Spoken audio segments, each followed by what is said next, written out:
Salamlayıram hər kəsi, mən Şəfəq Məmşova. Bugünkü videoda ehtimal məsələlərinə aid olan bir nümunə seçmişəm. Çox maraqlı məsələdir. Bu tip məsələlər tez-tez qarşıya çıxır təbii ki. İndi bunu necə həll edəcəyik? Gəlin izahını verək. Deyir ki, atıcının hədəfi vura bilməmə ehtimalı, diqqət edin. Hədəfi vura bilməmə ehtimalı 5-də 2-dir. Atıcının ən çoxu 3 atışda hədəfi vura bilməsi ehtimalını tapın. Deməli, atıcının hədəfi vura bilməmə ehtimalı, tutaq ki, hədəf vurma ehtimalı A-na işarələsək, hədəfi vura bilməmə ehtimalı da onun inkarıdır da bilirik, düzdür? Deyir, hədəfi vura bilməmə ehtimalı 5-də 2-dir.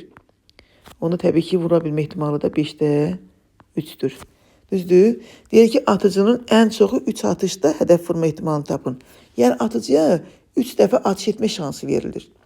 Deyir, bu ən çoxu 3 dəfə atış edə bilərsən. Bundan yine hədəfi vur. İndi gəlin bunun yine ehtimalını tapaq. Tutaq ki, atıcı gəldi birinci dəfədən elə atış etdi, hədəfi vurdu. Demək, birinci dəfədən atış etdi, hədəf vurma ehtimalı bildik ki, neçədir? 5-də 3-dür. Ola bilər ki, birincidə vura bilməsin, ikincidə vursun. Yəni, birinci vura bilmədi, yəni 5-də 2, ikincidə vurdu 5-də 3. 3 dəfə şansı var axı. Ola bilər ki, yenə ikincidə də vura bilmədi. Yəni, birincidə vura bilmədi, ikincidə də vura bilmədi, yenə də üçüncüdə vura bildi. Məsələn, bu oldu ki, deməli, atıcının ən çoxu 3 dənə şansı varsa, bu 3 dənə şansdan istifadə edərək hədəfi vura bilmə ehtimalı. İndi bunu da hesablayırıq biz bərabər. Ortaq məxəc 125 götürsək,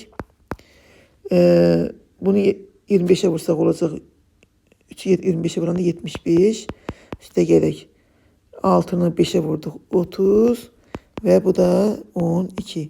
Bərabər 125'də topladıq 105, 117, iqtisada getmir bir yerdə qalır. Deməli, məsələmizin cavabı 125'də 117.